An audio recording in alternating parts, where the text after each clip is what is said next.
Hello friends, welcome to topical study. मैं रवि आपका topical study में स्वागत करता हूं। दोस्तों, उम्मीद है कि आप सब बहुत अच्छे होंगे और आपकी पढ़ाई भी बहुत अच्छी चल रही होगी। तो दोस्तों, आज हम क्वेश्चन सॉल्व करने वाले हैं एसएससी सीजीएल 2020 13 अगस्त थर्ड शिफ्ट का। ये पेपर 13 अगस्त 2021 में तीसरी शिफ्ट में हुआ था। क्वेश्चन दोनों भाषाओं में अपीयर होंगे, हिंदी व इंग्लिश, जिससे आप लोगों को कोई प्रॉब्लम ना हो। ठीक है, तो आइए चलते हैं क्वेश्चन नंबर 1 सॉल्व करते हैं। ठीक है, तो क्वेश्चन नंबर 1 इसमें बोल रहा है कि स्तंभ आलेख 2014 से 2018 तक 5 वर्षों में स्थानों ए और बी व्यावसायिक पाठ्यक्रमों में दाखिल छात्रों की संख्या को दर्शाता है। ठीक है, तो किस वर्ष में संस्थान ए में दाखिल छात्र और की संख्या समान वर्ष में संस्थान बी में दाखिल छात्रों की संख्या x% कम है। मतलब ए में बी से कम है, ये बोल रहा है। ठीक है, तो x% कम है और x को इन्होंने डिफाइन भी किया हुआ है कि x हमारा 25 से 30 के बीच में होना चाहिए और 25 से 30 के बराबर भी नहीं होना चाहिए। ठीक है, तो सबसे पहले हम फर्स्ट वाला चेक करते हैं। ठीक है, फर्स्ट वाला हमारा देखिए, ये जो ब्लू वाला है संस्थान बी है। ठीक है, तो ब्लू वाले से कम है। संस्थान बी में कितने दाखिल हुए हैं? 225, और उसमें कितने दाखिल हुए हैं? 160। जो चेक वाला है वो संस्थान ए है। ठीक है, अब 225 और 160, तो कितना कम है? 60, 40, 100 हो गया, और 25 65, तो 65/225 गुणे 100। 25 नौया 225, 25 चौका 100, 9×7 = 9×7 = 20 हुआ, और 9 दूनी 18, 7.2। अब 7.2 मल्टीप्लाइड बाई 4, ये हमारा परसेंटेज आ जाएगा कि कितना परसेंट संस्थान बी के छात्र कम, संस्थान बी के छात्र से संस्थान ए के छात्र कम है। ठीक है, तो 4 दूनी 8, 4×7 = 28, 28.8%, जो कि हमारा एक्स भी डिफाइन किया गया है 25, x और 30 के बीच में। होपफुली आपको समझ में आ गई चीजें। हमारा ऑप्शन नंबर, ये हमारा 2014 वाला सही हो गया, तो option number A is very correct option. Next question पे चलते हैं दोस्तों। नेक्स्ट क्वेश्चन हमारा बोल रहा है, यदि एक वृत्त ए बी बराबर 8.4, a circle touches all the 4 sides. ठीक है, पहले एक हमारा सर्किल है, all the 4 side of quadrilateral, तो क्वाड्रिलेटरल के सभी साइड्स को टच कर रहा है एक सर्किल। ठीक है, तो वैसे हम सर्किल बनाते हैं, क्वाड्रिलेटरल पहले बना देंगे। अब इसमें एक हमारा सर्किल है, ड्राइंग उतनी अच्छी नहीं है हमारी। ठीक है, ये सर्किल बन गया। ए बी सी डी नाम दे देते हैं, ए बी सी और डी। ठीक है, तो ए बी बराबर 8.4, बी सी बराबर 9.8 और सी डी बराबर 5.6। भुजाओं वाले एक चतुर्भुज ABCD की सभी भुजाओं को स्पर्श करता है। ठीक है, ये हिंदी में थोड़ा मिसप्रिंट लिखा हुआ है। तो भुजा AD की लंबाई पूछ रहा है, तो हमारा ये प्रॉपर्टी होती है कि AD प्लस BC बराबर अपोजिट साइड्स का सम इज इक्वल टू दोनों रेस्ट अपोजिट साइड्स का सम। तो AD plus BC is equal to AB plus DC। क्या हो जाएगा? AD कितना है? AD हमको निकालना है। AD को हम मान लेते हैं कितना है हमारा? x है। ठीक है, x प्लस BC कितना है? 9.8 इज इक्वल टू AB कितना है हमारा? 8.4 प्लस DC कितना है? 5.6। तो ये हमारा कितना हो जाएगा? ये 12 हो जाएगा टोटल। 8 नहीं, 8 5 13, 1 14 हो जाएगा। ठीक है, इसको मिटा देते हैं, ये 14 हो जाएगा, माइनस 9.8 तो इक्वल टू 2 और 13 में से 9 गए 4, 4.2। Option number B is very correct option. हमारी AD की वैल्यू क्या हो जाएगी 4.2। नेक्स्ट क्वेश्चन पे चलते हैं दोस्तों। ये हमारा क्वेश्चन बोल रहा है कि यदि 2x² minus 8x is equal to 0, 8x³ तो 8x³ माइनस 1/x³ का मान ज्ञात कीजिए। तो ये थोड़ा फॉर्म उल्टा करके देता है हमको, फॉर्म इसकी बनानी होती है। ये दिया है 2x² minus 8x minus 1 is equal to 0, ठीक है। तब इसमें क्या कर सकते हैं हम, x से भाग दे सकते हैं। 2x माइनस 8 माइनस 1/x इज इक्वल टू 0, तो 2x minus 1/x is equal to 8। और हमारा ये फॉर्म थोड़ा मैच कर रहा है क्योंकि इसी का जस्ट क्यूब किया हुआ है, ठीक है। तो अगर हमको x माइनस 1/x दिया रहे, ठीक है, अगर हमको x माइनस 1/x दिया रहे बराबर के दिया रहे, तो x³ माइनस 1/x की वैल्यू हम आसानी से बता देंगे, k³ प्लस 3k, ठीक है। उसी तरीके से ये x माइनस 1/x दिया हुआ है, तो अब हम वैल्यू बताएंगे किसकी, हमको वैल्यू फाइंड आउट करनी है 8x³ माइनस 1/x³ की, ठीक है। तो क्या हो जाएगा, k³ मतलब 8 का क्यूब, 8 × 64 8 512 प्लस 3k मतलब 24, ठीक है। अब ये हमारा 2 है, 2 इंटू ए भी होता है ना, ये लास्ट में मल्टीप्लाई होता है, तो 2 इंटू 1 इंटू 2 इंटू 1, ठीक है। तो क्या हो जाएगा हमारा 512 प्लस 48 कितना हो जाएगा, 8 2 10, 512 है, 8 2 10 हो गया, 4 1 5 1 6, 560। ये हमारा करेक्ट ऑप्शन है। Option number A is very correct option. Next question पे चलते हैं दोस्तों। बता रहा है ए बी और सी किसी निश्चित राशि को आपस में वितरित करते हैं, ठीक है। हमारे पास 3 कैंडिडेट हैं जिनका नाम क्रमशः ए बी और सी है, ठीक है। किसी निश्चित राशि को आपस में वितरित करते हैं, कोई भी पैसा है वो आपस में बांटते हैं। उनके पास की राशियां का औसत मतलब इन तीनों का जो औसत है, मतलब जितना मिलना चाहिए 4520 है।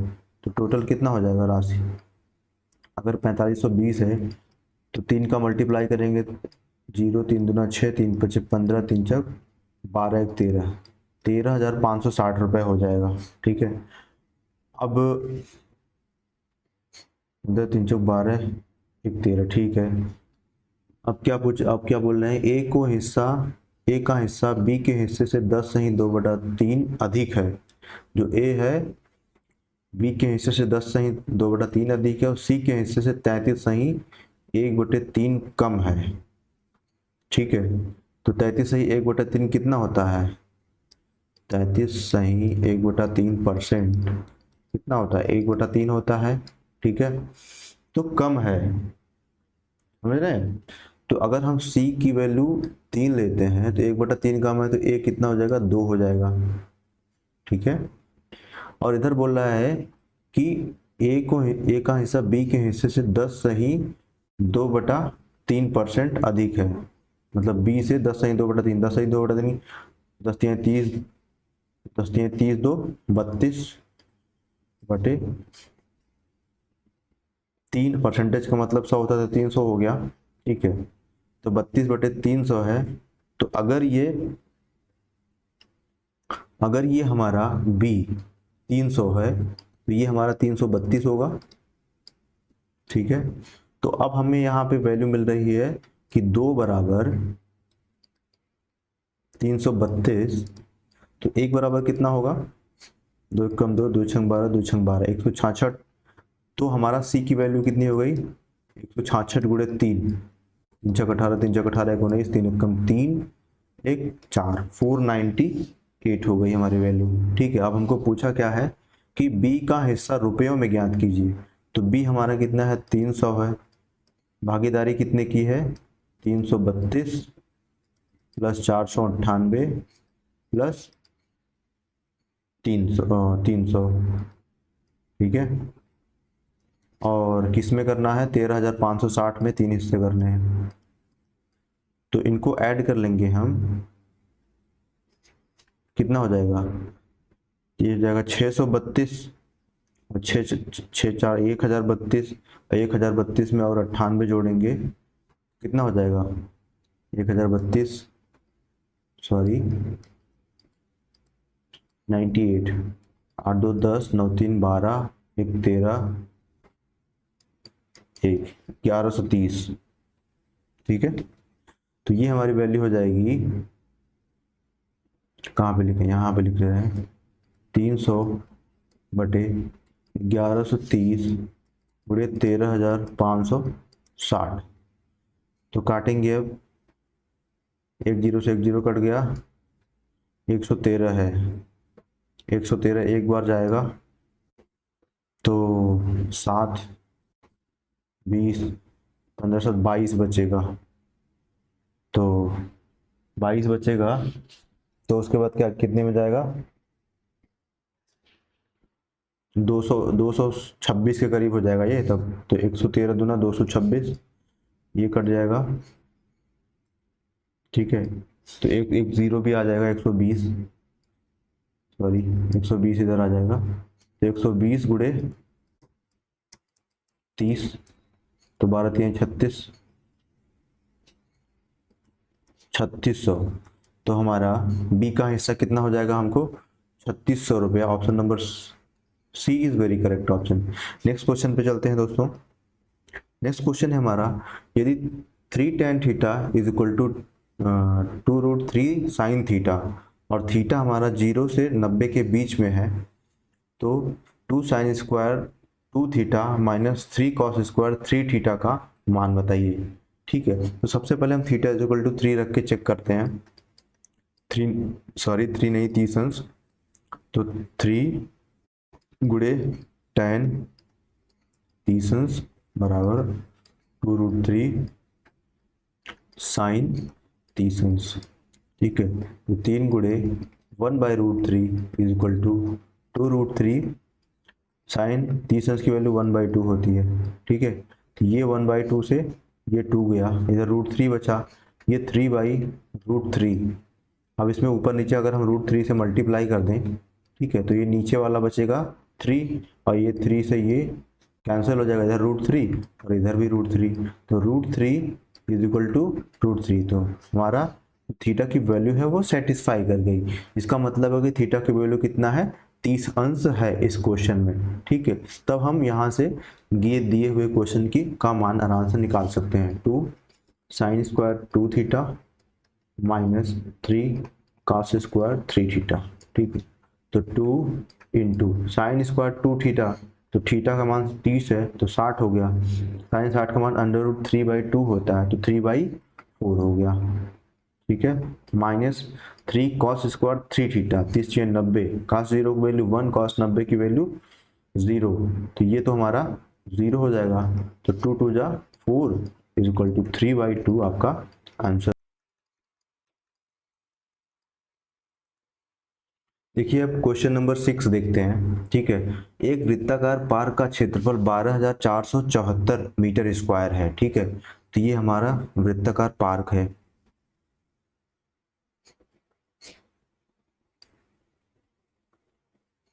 सॉरी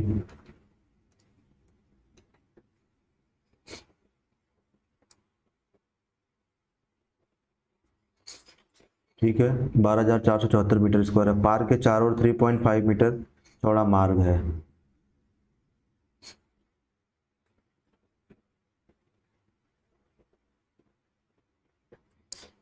पार्क के चारों ओर 3.5 मीटर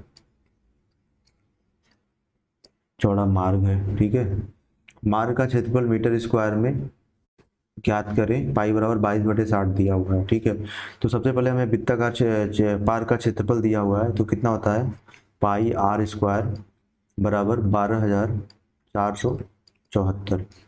तो पाई का मान जैसा कि 22/60 दिया हुआ है, तो r स्क्वायर बराबर 12,474 गुणे 7/22 दिया है, 22 छक्का 132, 22 पंचे 110 होता है, तो 14 बचेगा, 22 छक्का 132 होता है, 8 15 बचेगा, 22 सत्ते 154 होता है, ये कट गया हमारा, 7 बचा, यहाँ पे 7 बचा, वर्गमूल है तो 7 का ही फैक्टर आना चाहिए एक आख, और 7 से काटते हैं, ये क्या है, 7 8 56, 7 1 कम 7, 7 8 56, 7 1 कम 7, ठीक है, तो ये 9 हो गया। आर स्क्वायर बराबर इतना है, तो आर बराबर हमारा रेडियस कितना आ जाएगा, 9 गुणे 7, आर बराबर 63, ठीक है, 63 मीटर। तो 63 मीटर ये आ गया। अब पूछ रहा है कि रास्ते का क्षेत्रफल 3.5 मीटर जो चौड़ा मार्ग है उसका क्षेत्रफल ये पूछ रहा है, ठीक है। तो रास्ते का क्षेत्रफल कितना होता है, जैसा कि हम जानते हैं रास्ते का क्षेत्रफल पाई डी 2r प्लस डी होता है ना, क्षेत्रफल बराबर पाई डी 2r प्लस डी। तो पाई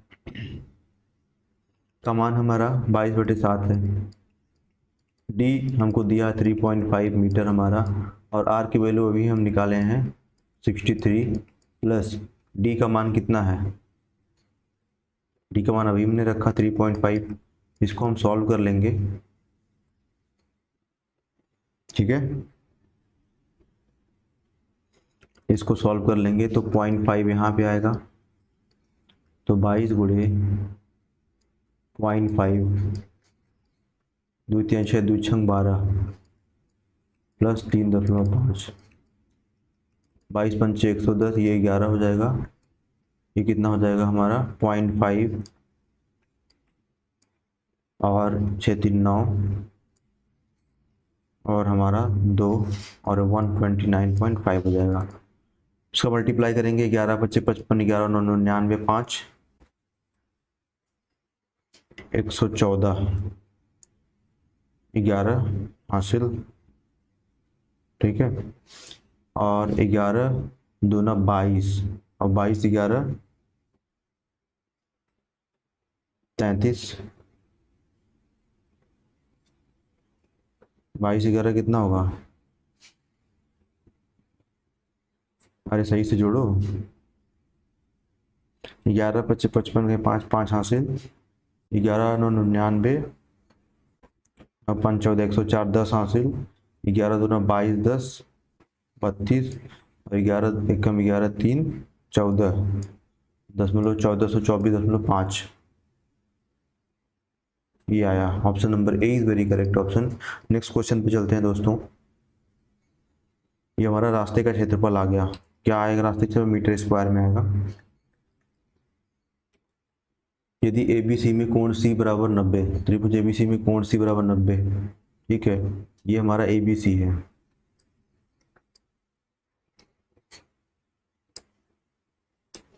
कोण C बराबर 90 है, तो B हम यहाँ लेंगे C, ये 90 डिग्री हो गया।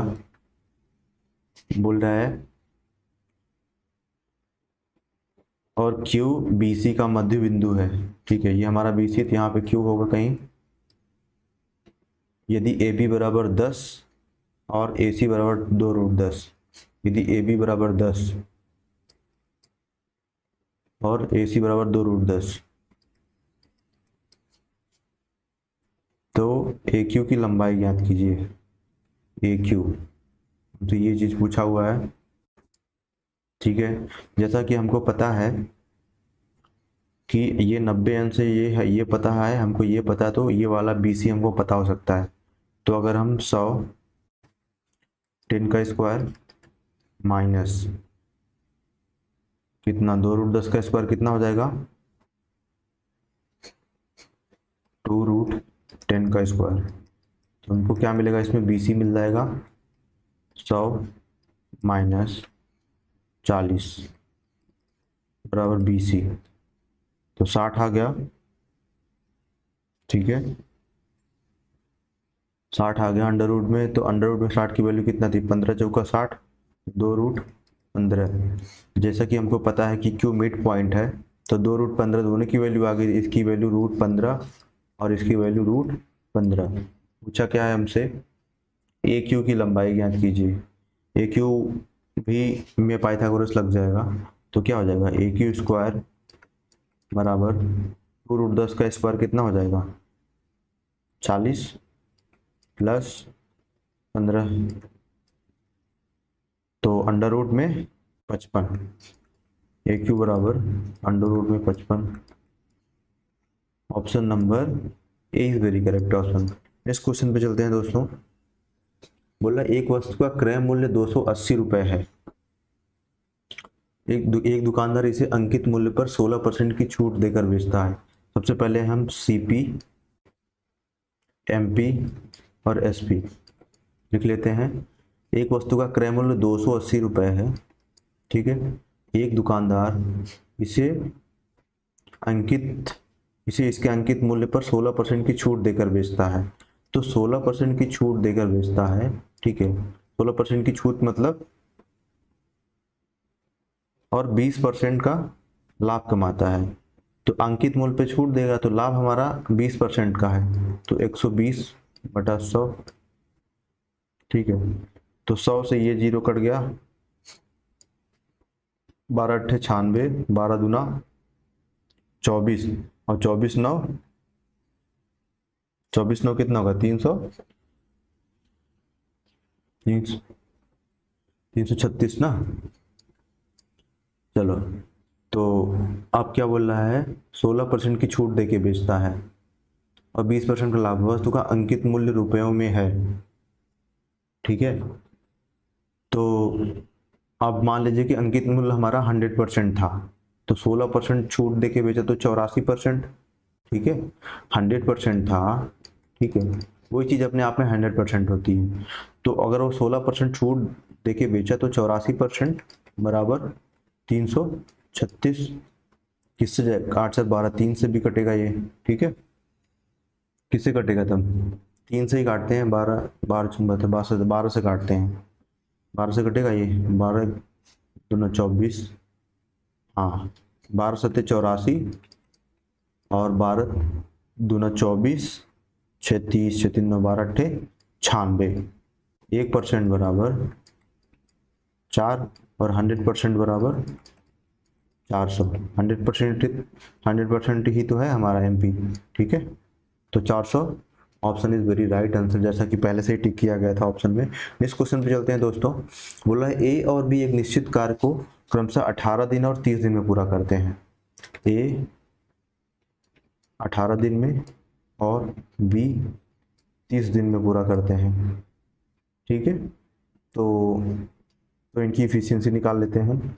18 दूना 54, 18 54, 18 दूना 36, 38 54, 18 चौक 72, 18 पंचे 90 और 18 पंचे 90, 30 दिया 90। दोनों की इफिशियंसी आ गई। आगे बोलता है 5 दिनों के लिए 7 कार्य करते हैं, तो इन दोनों की इफिशियंसी 5 3 8 है, ठीक है। अब 5 दिनों के लिए 7 काम करेंगे तो कितना काम कर दिए, 40 काम। सी अकेला शेष कार्य को 15 दिनों में कंप्लीट करता है, ठीक है। बचा कितना काम, 50 काम। 90 माइनस 40 बराबर 50 काम, ठीक है। सी अकेला इसको 50 काम को 15 दिन में करता है, तो सी 15 दिनों में 50 काम करता है, तो एक दिन में 50/15, ठीक है।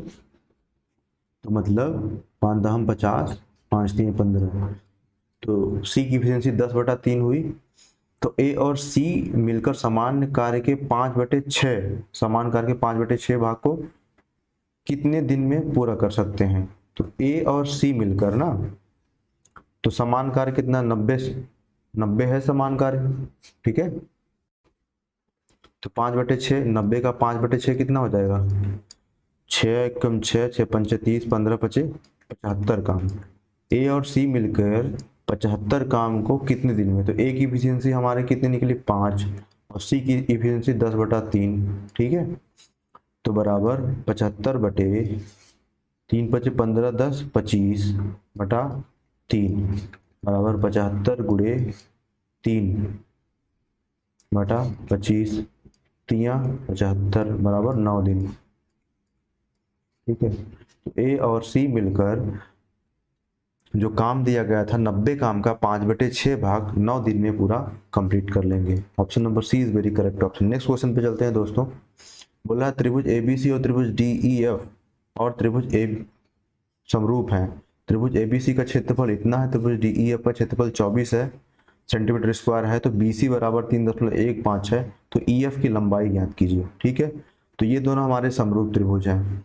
तो ज़्यादा समय बर्बाद न करते हुए, जैसा कि हम जानते हैं अगर त्रिभुज समरूप हैं तो उनके साइड्स का रेशियो उनके एरिया के रेशियो के वर्गमूल के बराबर होता है। तो जैसा कि जैसे ABC है, तो ABC का क्षेत्रफल 13.5 दिया हुआ है। ठीक है, और हमको BC की वैल्यू भी 3.15 दी हुई, तो 3.15। BC के करेस्पॉन्डेंस कौन है? BC की EF है। ठीक है, और EF की लंबाई भी पूछा है हमसे, तो ABC का कितना क्षेत्रफल है? 13.5 है। तो ये भुजाओं के वर्गमूल के अनुपात के बराबर होता है ना, तो 13.5 बटा उसका क्षेत्रफल कितना? 24 है। ठीक है, अब इसको सॉल्व कर लेंगे। 3.15 बटे EF बराबर, अब इसमें हम 135 ये हो जाएगा, 240 नीचे हो जाएगा। ठीक है, क्या हो जाएगा? 135 240, 5 दूनी 10, 5 सत्ते 35, 5 चौक 20, 5 और 40, 3 9 27, 9 3 27, नहीं 3 9 27 और 3 एकम 3 3 चौक 18, 9/16, तो 3/4, तो 3/4 आ गया। तो 4 पंचे 20, 4 एकम 4, 2 6 और 4 3 12, 2 अंक पे दशमलव लगा, बराबर 3EF। तो EF का मान हमारा हो जाएगा 12.60/3, 3 चौक 12, 3 दूना 6। ठीक है, 2 अंक पे दशमलव लगा, 4.20। ठीक है, option number D is very correct option. Next question पे चलते हैं। बोला है अतुल 20 रुपए क्रय मूल्य वाला एक ब्रेड खरीदता है और दुकानदार को 100 रुपए का नोट देता है। तो दुकानदार 2 रुपए, 5 रुपए और 10 रुपए मूल्य के वर्ग के सिक्कों में शेष धन देता है। यदि इन सिक्कों का अनुपात 5:4:1 है तो दुकानदार 5 रुपए के कितने सिक्के देता है? सबसे पहली बात है कि अगर उसको 100 रुपए का नोट दिया है तो उसको 80 रुपए वापस करना पड़ेगा। ठीक है, तो सिक्के हमारे कौन कौन से हैं? 2 रुपया, ठीक है, और हमारा है 5 रुपया, और हमारा है 10। इतने के हमारे सिक्के हैं। ठीक है, और किस अनुपात में देता है? 5:4:1। मतलब अगर 5 सिक्का 2 रुपए देता है तो 4 सिक्का 5 रुपए का देता है, तो 1 सिक्का 10 रुपए का देता है। ठीक है, तो अगर हम इसको मल्टीप्लाई कर लेंगे, 5 दूना 10, ठीक है, ये 10 हुआ, ये 20 हुआ और ये 10 हुआ, तो बराबर 40 ही रुपए हुआ हमारा। जबकि उसको वापस कितना करना है?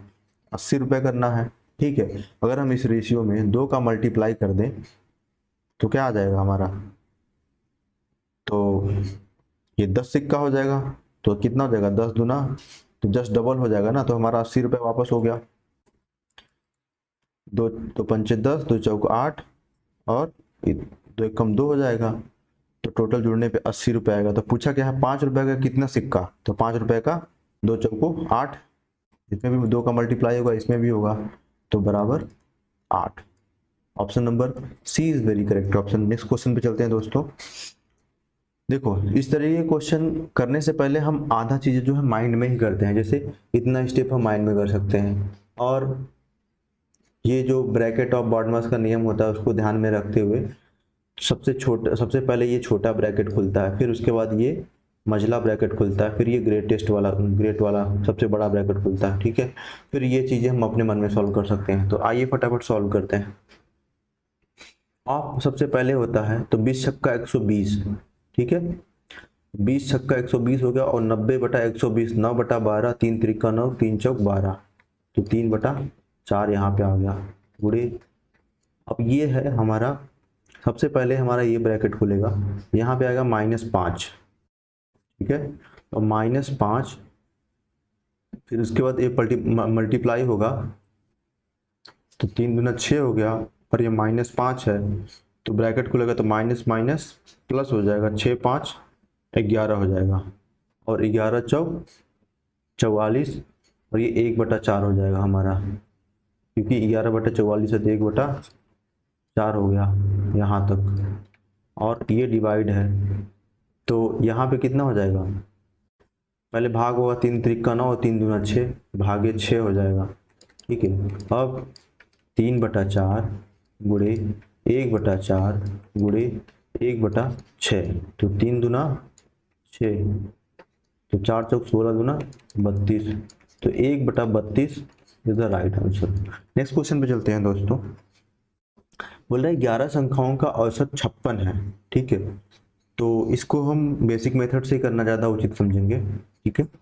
11 संख्याओं का औसत 56 है, पहली 3 संख्याओं का औसत 52 है, तो 11 संख्या, तो 56 औसत है कितने संख्याओं का, 11 का, तो टोटल संख्याओं का सम कितना होगा, 56 गुणे 11 बराबर पहली 3 संख्याओं का औसत 52 है, ठीक है, तो 52 औसत है कितनी संख्याओं का, पहली 3 संख्याओं का, फिर प्लस अगली 5 संख्याओं का औसत 60 है, ठीक है, तो 60 औसत है अगली 5 संख्याओं का, प्लस क्योंकि जितना औसत रहेगा सब ये पूरे टोटल, जितनी टोटल औसत का समेशन रहेगा, मतलब जितने टोटल नंबर का सम रहेगा उसी के बराबर तो सबका सम रहेगा, ठीक है। तो 9वीं और 10वीं संख्या 11वीं संख्या से क्रमशः 3 और 1 अधिक है, तो चलो हमारा ये 9th हो गया, ये 10th नंबर हो गया, और ये 11th नंबर हो गया, ठीक है। तो बोल क्या रहा है हमको, 9वीं और 10वीं संख्या 11वीं संख्या से 3 और 1 अधिक है, तो अगर हम 11वीं संख्या को x मान लें तो क्रमशः 3, तो ये x+3 हो जाएगा, और ये कितना कितना अधिक है, 3, और 9वीं और 10वीं संख्या 11वीं संख्या से 3 और 1 अधिक है, तो ये x+1 हो जाएगा, इन दोनों जुड़ जाएंगे, ठीक है। तो अब ये हमारा हो गया, अब इसको ऐड कर लेंगे तो हमारा x की वैल्यू आ जाएगी। पूछा क्या है, 9वीं और 11वीं संख्याओं के औसत का मान ज्ञात कीजिए, तो 9th हमारा नंबर है x+3 प्लस, और 11वीं संख्या x है बटे 2, अगर x की वैल्यू आ जाएगी तो हमको इसका मान निकाल देंगे तो हमारा आंसर आ जाएगा, ठीक है। तो 11 छक्का 66, 11 पचे 55 6, 11 पचे 55 6 कितना होता है 61, ठीक है, तो कितना हो जाएगा 616 बराबर 3 दूना 6, 3 पचे 15 प्लस 6 पंचे 30 प्लस कितना हो जाएगा ये 3x+4, तो 456 460 हो जाएगा ना, ये भी 4 जोड़ लो, ये 456 हुआ, और ये 460 प्लस 3x 616, 460 ही कितना हो जाएगा 6, 11 में 6 गया 5, 5 में 4 गया 156 बराबर 3x, x बराबर 3 पचे 15, 3 दूनी 6, x बराबर 52 आ गया हमारा, तो 52 3 55, 2x है ना, तो 52 दूना 2 पंचे 10, 104 प्लस 3 बटा 2, तो 107 बटा 2, 2 पंचे 10, 2 तिहाई 6, 2 पंचे 10, 53.5, option A is very correct option. Next question पे चलते हैं दोस्तों। बोला 2 संकेंद्रित वृत्तों की त्रिज्याएं 12 सेंटीमीटर 13 सेंटीमीटर है, ठीक है, तो जो बड़ा वृत्त होगा उसकी 13 है, जो छोटा वृत्त होगा उसकी 12 है, तो संकेंद्रित वृत्त बनाते हैं पहले। ये हमारा अंदर वाला हो गया। संकेंद्रित वृत्त मतलब कॉन्सेंट्रिक सर्किल्स होता है जिसके सेंटर सेम रहते हैं, ठीक है। अब ये हमारा दूसरा वृत्त हो गया। अब क्या बोल रहा है कि त्रिज्याएं 12 सेंटीमीटर और 13 सेंटीमीटर है। ठीक है, अंदर वाले वृत्त की 12 है और बाद में तो ए बी बड़े वृत्त का व्यास है। तो ये हमारा यहाँ से यहाँ तक क्या हो गया, ए बी। ठीक है, बी डी छोटे वृत्त की स्पर्श रेखा है। क्या है, बी डी छोटे वृत्त की स्पर्श रेखा है। ये हमारा छोटा वृत्त है, यहाँ से खींचेंगे अगर तो ये हमारा डी आ गया। बी डी छोटे वृत्त की स्पर्श रेखा है। तो ए डी की लंबाई ज्ञात करें। ठीक है, ए डी की हमसे ये लंबाई पूछा हुआ है ना। B D sorry B D यहाँ पे रहेगा ना। एक मिनट,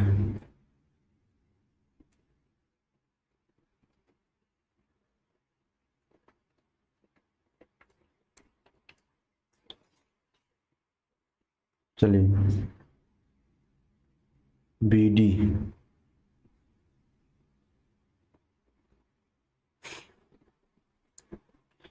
सर्किल गलत बन गया है, थोड़ा सा कोशिश करते सुधारने की।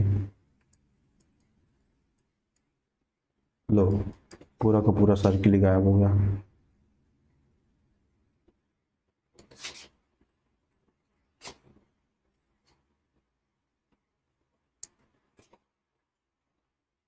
कहीं यहाँ पे हमारा डी है।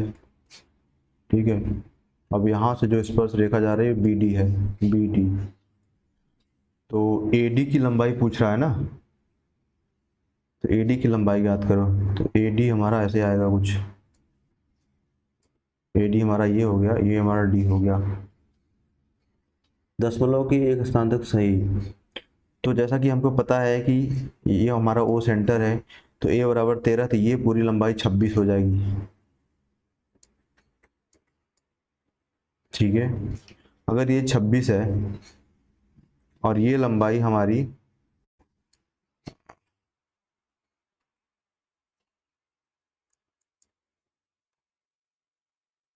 ये हमारी लंबाई जो है ये 12 है छोटे वृत्त की त्रिज्या, और ये 13 है। तो 5 12 13 का एक हम ट्रिपलेट पढ़ते हैं। ठीक है, तो ये हमारी जो बी डी है वो 5 हो जाएगी। जैसा कि अब हमको पता है कि स्पर्श रेखा को जो स्पर्श जो जीवा रहती है उस पर जब लंब डाला था तो ये बराबर बांटती है, तो ये 5 तो ये भी 5 हो जाएगा। ठीक है, अगर हम इसको खींचेंगे तो ये 5 हो जाएगा, तो ये 90 अंश हो जाएगा कि अर्धवृत्त में बना कोण 90 अंश होता है। तो ये 5 और ये हमारा कितना हो जाएगा, ए डी हमको निकालना ही है। ठीक है, और फिर ये कैसे निकलेगा,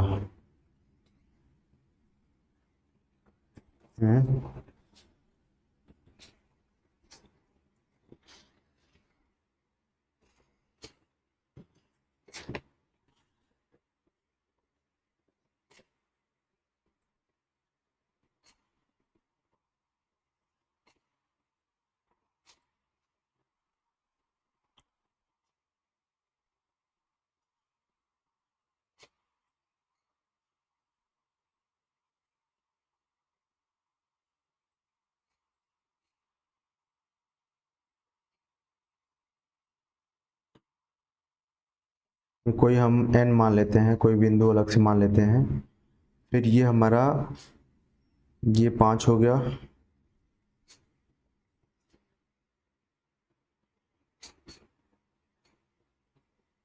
ए डी हमको निकालना है हमारा, और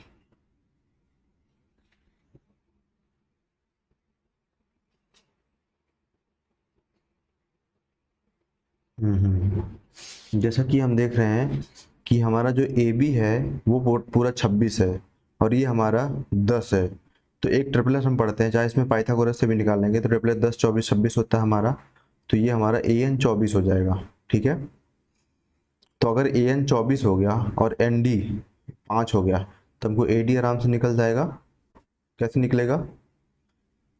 24 में 576 और 576 प्लस 25 का अंडर रूट, ठीक है।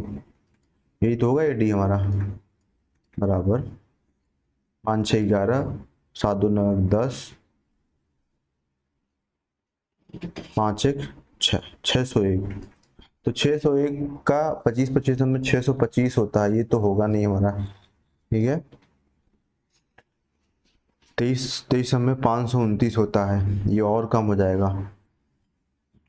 17 में 289 होता है, ये और हो जाएगा। 24.5 थोड़ा क्लोज लग रहा है, थोड़ा क्लोज क्या, यही है ये।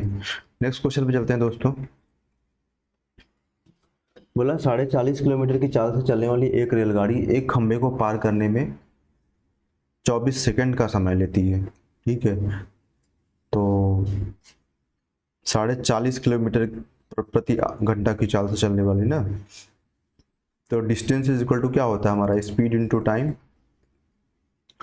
तो डिस्टेंस हमारी अगर एक खंबे को पार करती है तो ट्रेन अपने बराबर ही लंबाई को चलेगी, ठीक है। तो डिस्टेंस तो आ जाएगा, स्पीड कितना दिया 40.5, मतलब 81, 40 गुना 80 की 81/2, इसको काटो।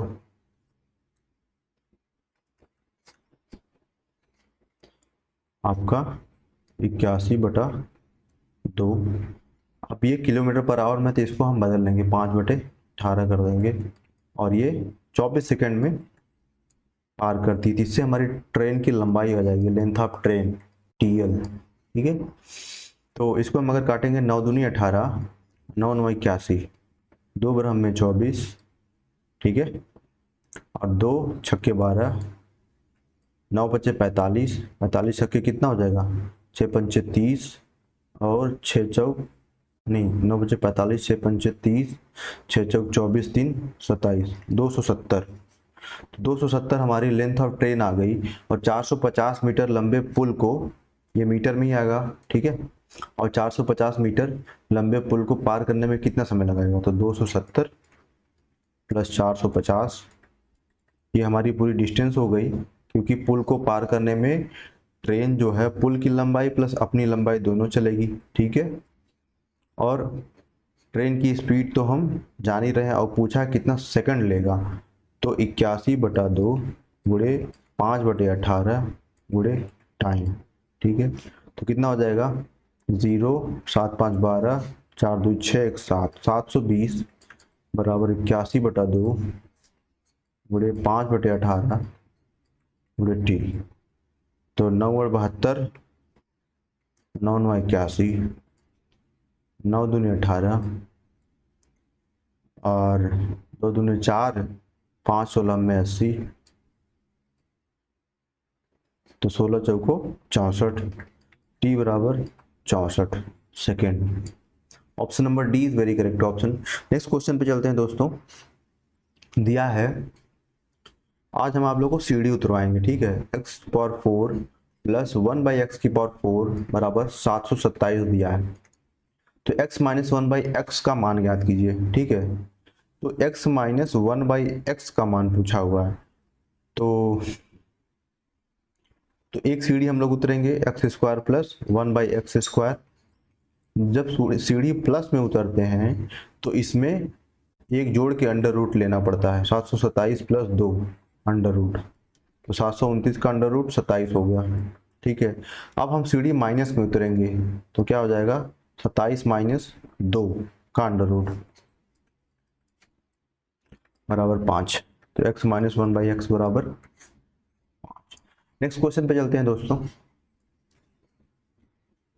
b का अधिकतम मान ज्ञात करें जिससे 30a68b, ठीक है, जहां पे a b से बड़ा है, संख्या 11 से विभाज्य हो जाए, ठीक है। तो हमको संख्या दिया है 30a68b, ठीक है। तो ये संख्या हमारी 11 से विभाज्य है। 11 से विभाज्य कब होती है? जब 11 से डिविजिबिलिटी का रूल ये होता है कि जब ऑड प्लेस पे जितनी नंबर हैं और इवन प्लेस पे जितनी नंबर हैं,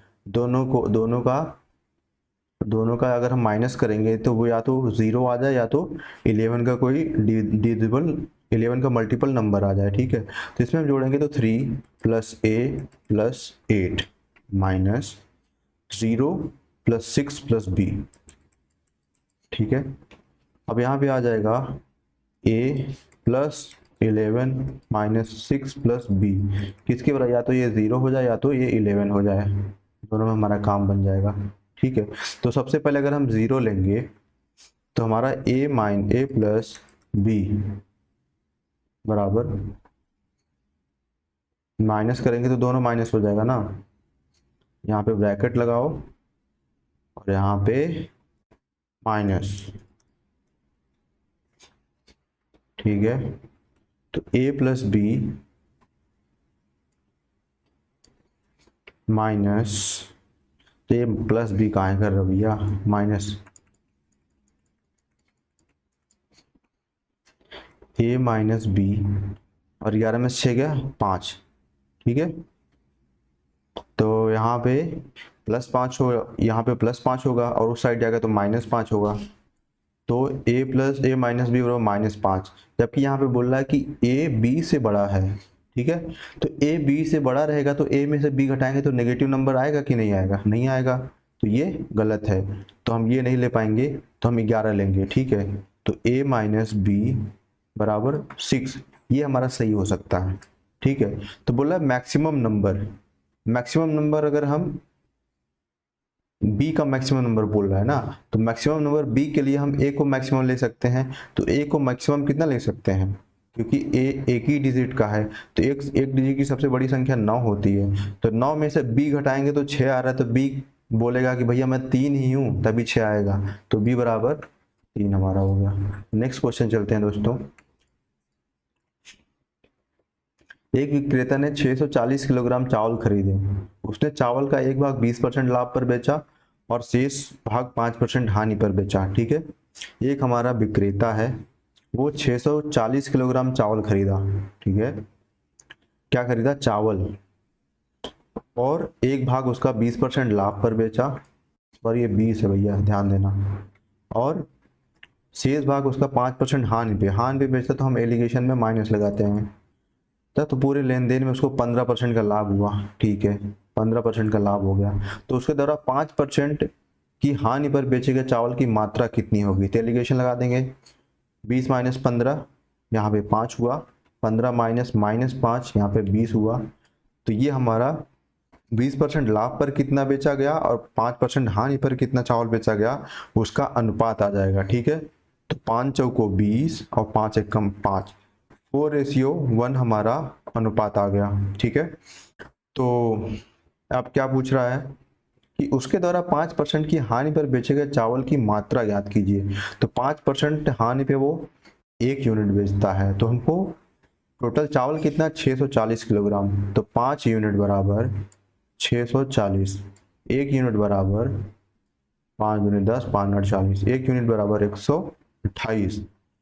तो हमको 5% हानि पे किस पे बेचा है? 1 ही यूनिट बेचा है, तो 1 यूनिट 128 है, तो option number A is very correct option. Next question पे चलते हैं दोस्तों।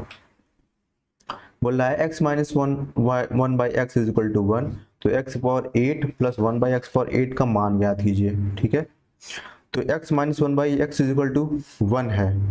ठीक है, तो अगर हम इसका स्क्वायर करेंगे तो माइनस में -2xy आता है, तो उधर जाता है प्लस होता है। ठीक है, तो सबसे पहला स्क्वायर करेंगे x² + 1/x², तो कितना आ जाएगा? उधर जाएगा जुड़ जाएगा, 1 का स्क्वायर 1 ही होता है, तो सिंपली k² + 2 होता है, ये होता है, तो 1 + 2 बराबर 3 हो गया। अब इसका स्क्वायर करेंगे तो x⁴ प्लस 1/x⁴, तो 3 त्रिक 9 और माइनस हो जाएगा, क्योंकि इधर अब प्लस है, उधर जाएगा तो माइनस हो जाएगा, 9 - 2 बराबर 7 हो जाएगा। अब फिर हम इसका स्क्वायर करेंगे तो x⁴ 8 प्लस 1/x⁸ बराबर 49 माइनस 2 बराबर 47। Option number C is very correct option. Next question चलते हैं दोस्तों। बोलता है एक समान चाल से चलती हुई किसी रेलगाड़ी को 370 किलोमीटर की दूरी तय करनी थी। ठीक है, ये हमारा रोड मैप है। ठीक है, ये इस पे 370 किलोमीटर की दूरी एक रेलगाड़ी को तय करनी थी। 370 ऊपर लिख लेते हैं, नहीं तभी ये दिक्कत करेगा। ठीक है, टोटल डिस्टेंस है 370। 100 किलोमीटर चलने के बाद यहाँ पे हमारा 100 किलोमीटर हो गया। चलने के बाद कुछ तकनीकी खराबी, पेट्रोल खत्म हो गया, मतलब कम हो गया खराबी के कारण रेलगाड़ी अपनी सामान्य चाल से 5 किलोमीटर प्रति आवर की चाल से कम चलती है। ठीक है, तो रेलगाड़ी 36 मिनट देरी से पहुंचती है। रेलगाड़ी की सामान्य चाल किलोमीटर प्रति घंटा में कितनी थी? ठीक है, तो 100 किलोमीटर चल दिया तो दूरी कितनी बची? 270। ठीक है, अगर 270 दूरी बची है, ठीक है, उसमें उसकी स्पीड 5 किलोमीटर कम हो गई है, और 5 किलोमीटर कम होने से सामान्य चाल से, सामान्य समय से वो 36 मिनट की देरी से पहुंच रही है।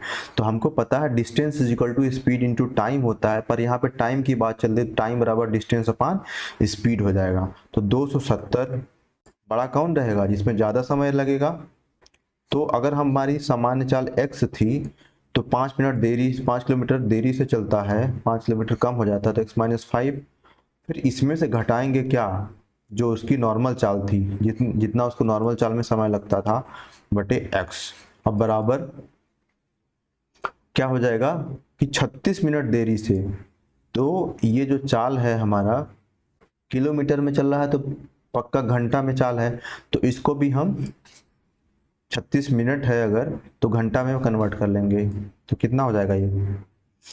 4 9 चौक 36, 60 तो कटेगा नहीं, 6 36, 6 धम्मा 60, 3 दूना 6, नहीं 2 तिहाई 6, 2 पंचे 10, 3/5 आ गया।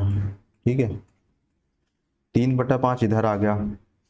अब ये 3 से ये 90 जाएगा, 90 9 तिहाई 27, तो 90/x-5 माइनस 90/x बराबर 1/5। ठीक है, तो चलो अब ये हमारा आ गया, तब हम इसमें वैल्यू रख लेते हैं। ठीक है, तो 48 रखेंगे तो कहीं से कटता हुआ नजर नहीं आ रहा है, 45 रखेंगे तो यहाँ पे कट जाएगा,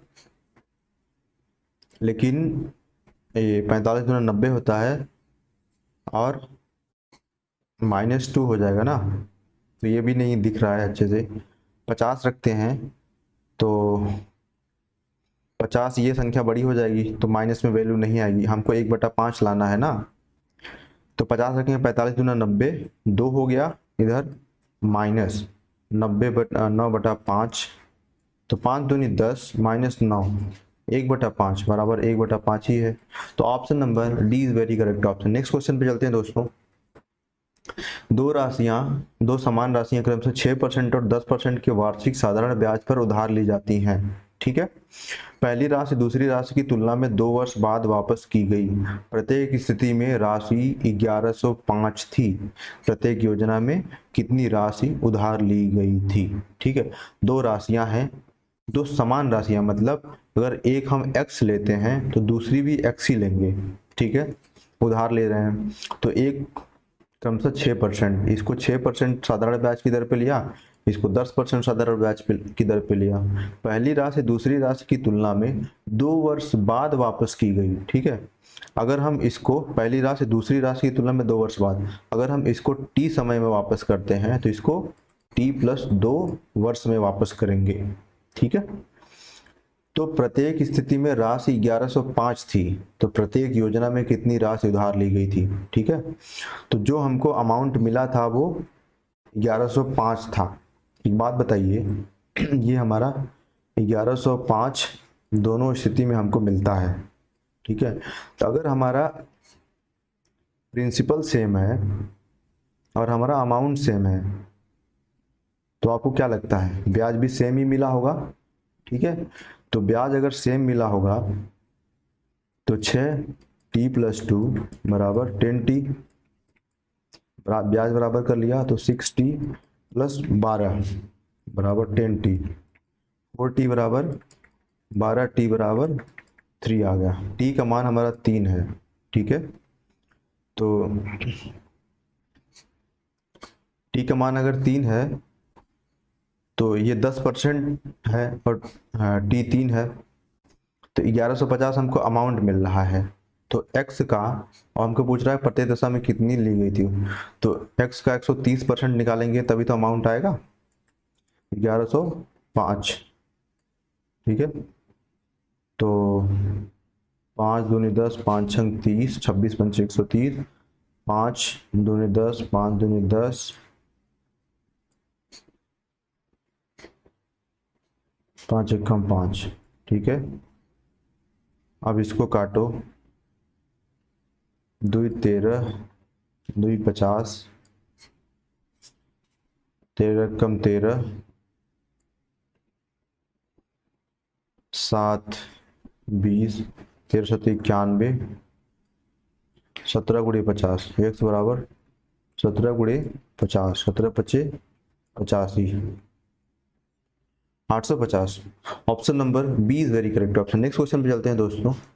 बोला 3 sec theta plus 4 cos theta minus 4√3 equal to 0। जहां थीटा एक न्यून कोण है, न्यून कोण मतलब 90 से छोटा है, तो थीटा का मान ज्ञात कीजिए। तो सबसे पहले हम हीट एंड ट्रायल ही लगा देंगे, तो क्या हो जाएगा हमारा 3 sec theta plus 4 cos theta minus 4√3 is equal to 0 है।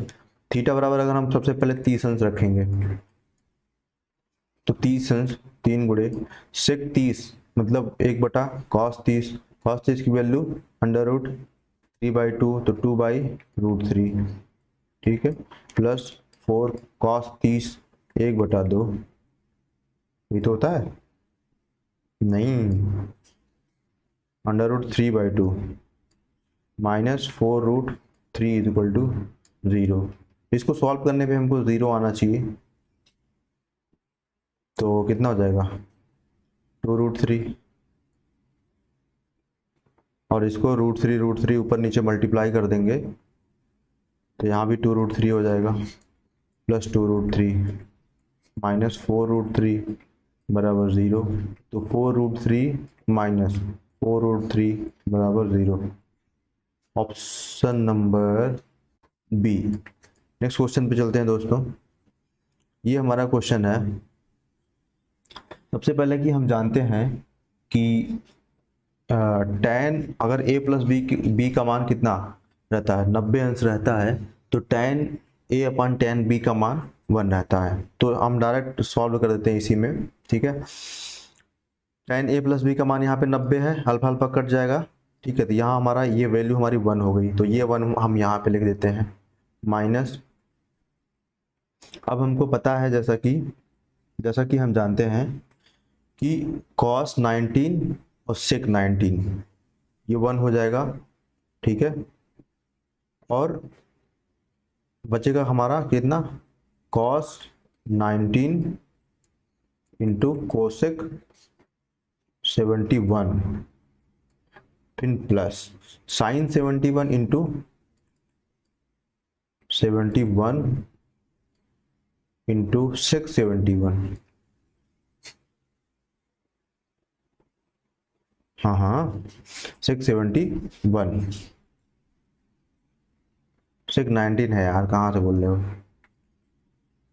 साइन 71 इंटू सेक 19, और साइन 71 ये वाला जब इससे मल्टीप्लाई होगा तो ये भी 1 हो जाएगा, ठीक है। तो इसको हम रहने देते हैं, फिर यहाँ पे लगाते हैं ब्रैकेट, और नीचे हमारा देखो क्या है, नीचे tan 12 और tan 66, ये tan 78 ले लो, tan a इंटू ये भी a प्लस बी बराबर है तो हो जाएगा, क्योंकि काट ये हो जाएगा 90 माइनस 12 तो काट हो जाएगा, तो ये 1 हो जाएगा और ये 1 हो जाएगा, ठीक है। नीचे 1 हो गया हमारा। अब हमको इतना सॉल्व करना है, तो cos 19 इंटू कोसेक 71, ठीक है। जैसा कि अगर हम जानते हैं कि हमारा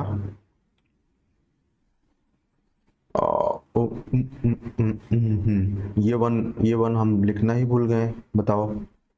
अगर इसमें इसमें ये मल्टीप्लाई होगा तो ये भी वन यहाँ पे रहेगा, ठीक है अभी। और ये माइनस, और ये दूसरा वन रहेगा, वो भी वन यहाँ पे रहेगा, ठीक है। दो वन अभी हमने किया था, लेकिन उसको लिखना भी तो था। अब ये है हमारा cos 19 इंटू कॉसेक 71। तो इसको हम क्या लिख सकते हैं, इसको साइन 19 लिख सकते हैं, कॉसेक 71 को क्या लिख सकते हैं, कॉसेक सेक हो सकता है ये, ठीक है। तो ये भी वन हो जाएगा और हमारा ये भी वन हो जाएगा, ठीक है। तो हमारा one minus one minus one minus one minus one, ये वन से वन कैंसिल हो गया, -3। Option number A is very correct option. Next question पे चलते हैं दोस्तों।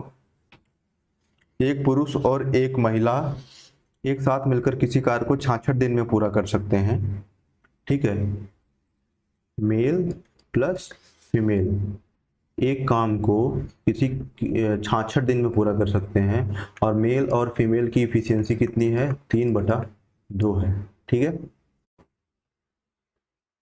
हाँ, ये दोनों 66 दिन में काम को पूरा कर सकते हैं। उनकी कार्य दक्षता का अनुपात इतना, 6 पुरुष और 2 महिला मिलकर एक साथ काम करते हैं, कितने, 6 मेल और 2 फीमेल मिलकर एक साथ काम करते हैं, करते हुए उसी कार्य को कितने दिन में पूरा कर सकते हैं, वही कार्य है भैया। तो कितने दिन में पूरा करेंगे, D दिन में पूरा करेंगे, बराबर वही मेल और फीमेल, एक और मेल और फीमेल कितने दिन में वही काम पूरा करते थे, 66 दिन में करते थे, समझ रहे हो। चलो, तो क्या हो जाएगा हमारा, अनुपात तो दे ही दिया है, तो 6 18 प्लस 4, ठीक है, 22 गुणे D बराबर मेल और फीमेल कितना, 3 2 5, 66 गुणे 5, 18 चौक 22, 3 66, 3 5 15। तो 6 पुरुष और 2 महिला मिलके सेम काम को 15 दिन में पूरा कर लेंगे। नेक्स्ट क्वेश्चन पे चलते हैं दोस्तों, ये हमारा लास्ट क्वेश्चन है।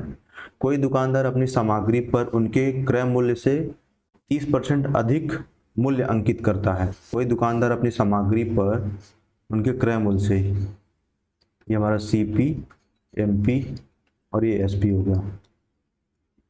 कोई दुकानदार अपनी सामग्री पर उनके क्रय मूल्य से 30% अधिक मूल्य अंकित करता है। कोई दुकानदार अपनी सामग्री पर 30% अधिक मूल्य अंकित करता है, ठीक है।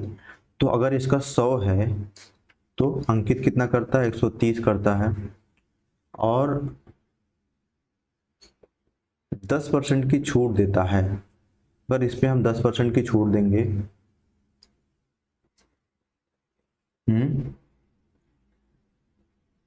तो कितने में बेचेंगे, 90/100, 13 13 104 13 117। तो 100 की चीज ला 117 में बेचा तो 17% प्रॉफिट हुआ हमको, ठीक है। और 10% की छूट पे, ठीक है, ये हम 10% की छूट यहाँ पे दे दिए।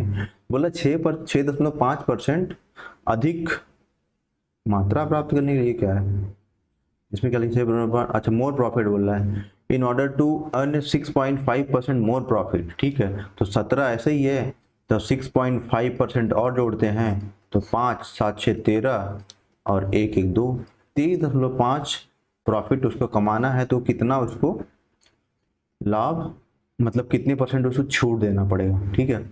अगर 100 की चीज थी, 23.5% उसको प्रॉफिट चाहिए, तो बेचेगा कितने, 23.5 में ही बेचेगा, 123.5 में।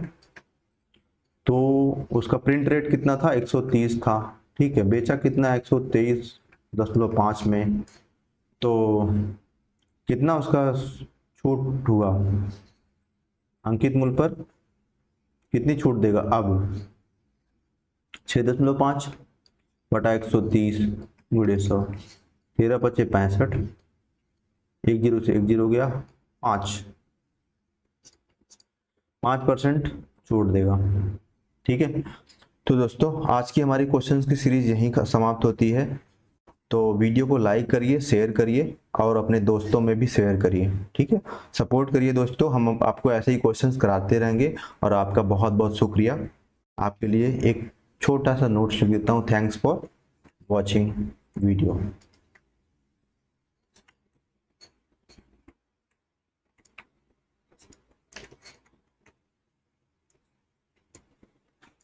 ओके दोस्तों, बाय बाय, टेक केयर।